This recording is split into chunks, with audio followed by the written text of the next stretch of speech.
When you first land on the airplane in Kiev, you think you might as well have gone to Mars for about 30 minutes till you start talking to the people and the translation starts and you figure out you're just the same.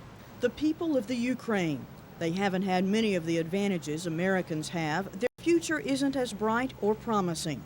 I was struck at how sad most seemed and touched that our Mercy mission was bringing a glimmer of hope. They are very proud of their past and take better care of their museums and cathedrals than they do their hospitals. The city of Kiev, or Kyiv as the Ukrainian people call it, is an old city, about 1,500 years old. This cathedral behind me, St. Vladimir Cathedral, was built about 1,000 years old, around 996. It is even more ornate and beautiful inside than it is on the outside. The beautiful cathedral is still active. It's adjacent to the hospital, which is only 150 years old, but looks older than their cathedral. Putting money into the hospital isn't a priority for the government. David George has been coming to the Ukraine 4.5 years, helping in their orphanages, prisons, and now the hospitals. They're not a beggar nation. All they want is the help to get them started in the right direction. They have a 97% literacy rate, almost twice the literacy rate in the United States. Our tour guide has her doctorate, so does her mother. While overall the people may seem sad, they are very warm and want to make their country better. Their church buildings may have benches to sit on and sawdust for a floor, but there was standing room only. I'm impressed with the people. I'm real impressed with the lack of anything that they have. They don't have any medical supplies, no equipment. They have very little to work with, but they do a good job with what they have. One reason they have so little is the Ukraine has been devastated by war many times. Wards in the hospital were built in such a way that they could be transformed into an operating room in time of war if necessary. They keep tile on the walls so they could sterilize the room. The Ukraine declared its independence from the former Soviet Union, but independence hasn't provided the economy or freedom many expected. I believe that the Iron Curtain can go back up. We are safe as far as we are humanitarian aid, and there's always a need for humanitarian aid. They wish they didn't need the help, but the people we were with are very grateful for it. They're no different from us. They just eat different food and talk a different language.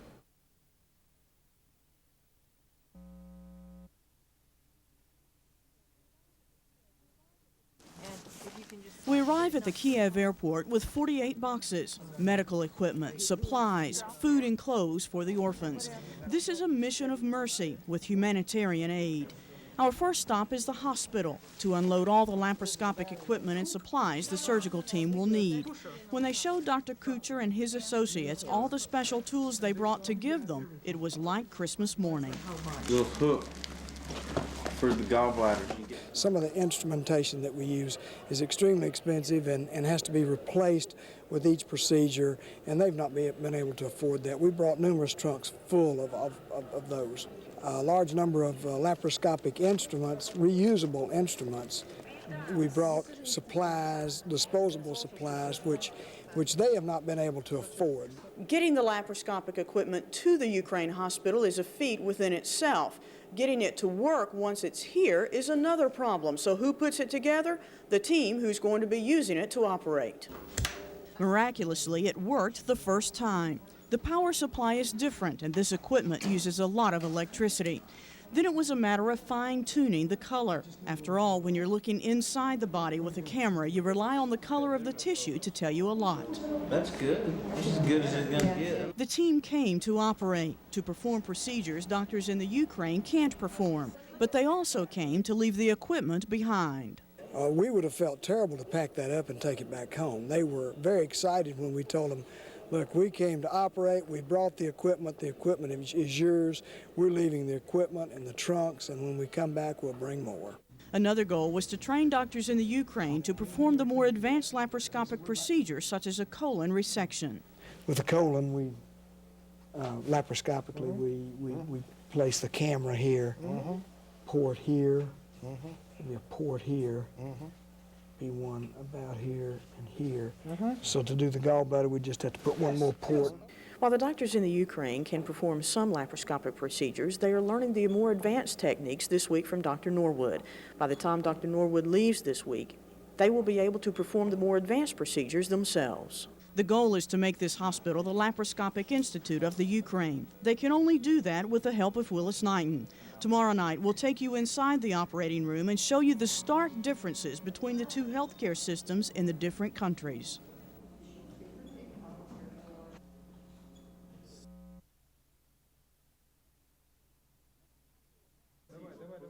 Making hospital rounds was an experience. The hospital looks more like a sanitarium in 1900 in the United States. Having an American doctor in the hospital is rare, so everyone wanted to go along to learn from Dr. Norwood. Post-op, 24 hours, can start them on heparin, 5,000 units every 12 hours. This hospital is a teaching institution similar to our LSU Medical Center. While we are used to the cooks and chefs wearing hats like this, here the doctors wear them. We visited with the chief of surgery in his office, full of medical history and pictures of former professors. The first transplantation of kidney In the world. in animal. The administrator of the hospital treated us royally and became our dear friend. We ate in his office every day, and he sent glowing letters to Mr. Elrod expressing his thanks for the Mercy mission. And the equipment that they sent was the most up-to-date equipment. And it wasn't something that they said, well, we can't use it, so we'll send it to the Ukraine. It was up-to-date equipment, and this impressed the government. It impressed the hospital there. This is the intensive care unit. The beds are as close as possible, something we're not used to. IV fluids flow through jars. They were eager to talk about their patient and just as eager to listen to the American surgeon. This patient will be the first to have a colon removed laparoscopically in the Ukraine. Nick, we might ought to do the gallbladder first, and then do the colon. We're doing a very complicated case today. It's the most difficult case laparoscopic that we do in Shreveport, and we're doing it here, and it's going just as well. They perform 130 a year at Willis-Knighton, but this was a first in the Ukraine. Tonight at 10 on Nightcast, we'll show you the operating room. Is there any way you can prepare yourself for this? Not at all. My husband was here in September and totally overwhelmed with everything he saw. He described it to me. I've seen the pictures and not at all prepared for what I've seen today.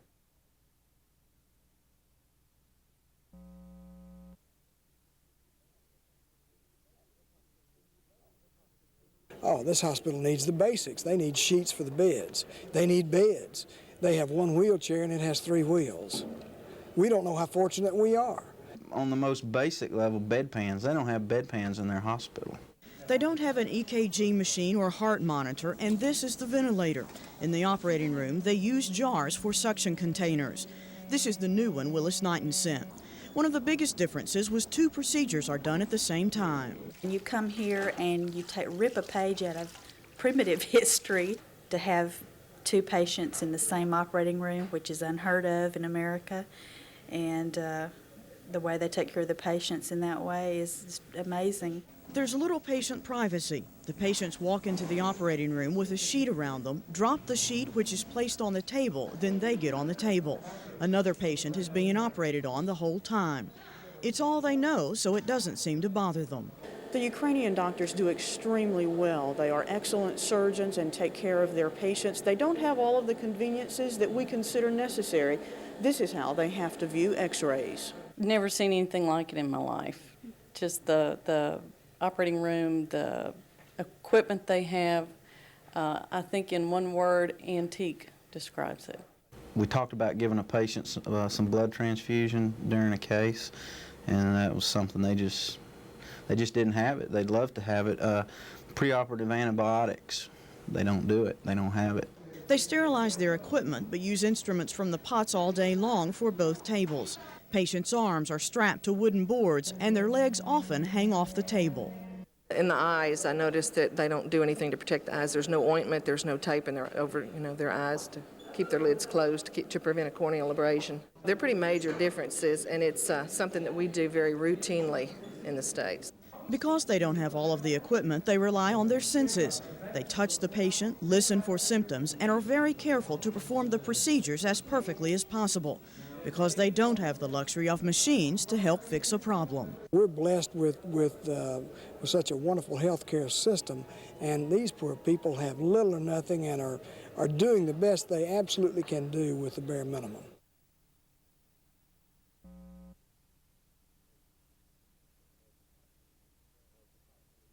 It's too hard for me to express my feelings in in a few words, because I'm full of different feelings, not only I, but all our team in the hospital. They were overwhelmed with the equipment, impressed with the long hours and hard work the surgical team did, and hopeful for the future. We are happy because we obtain high-tech and very good equipment. The people, very big thanks of them who made this donation. Professor Yearley says people in the state should assess the needs of the hospital first, then send supplies. He firmly believes only doctors who will return to the Ukraine should be allowed to come to the States to train. They want their hospital to be the center for laparoscopic surgeries. It's our dream because we need this cooperation. I feel that the Dr. Norwood and his team also realized maybe our weak points in our hospital, our strong points, and it would be good for further development. But they know it's not their decision because they are the receivers in the proposed cooperation. A lot of doctors in the Arklatex go to other countries with medical assistance, so what sets the Ukraine apart? Mexico was different. You go down there and you go down to take care of, to help, and they wait on you, you do it, and you come back to the States and they wait for you to come back again. We can bring this technology to them, leave it with them, then they can in turn take care of their own people, which is what they very much want to do. I feel real comfortable that Dr. Kucher and his associates will be able to perform many more laparoscopic procedures than, of course, they've been performing in the past, that their level of expertise is a little bit higher than it was. Dr. Norwood and Greg, his surgical assistant, were both impressed that the scrub nurses learned so quickly. Once Greg showed them what the instrument was for, they knew what he needed for the rest of the procedure. He said it was a privilege to work with their health professionals. The people's skills and what they did with what they had were not short of miraculous. Having a great time, learning a lot. They're learning a lot. This is a great experience, once in a lifetime. We have it pretty good in the U.S. Even though we complain about our health care, it's the best. I feel like we definitely accomplished what we came to do.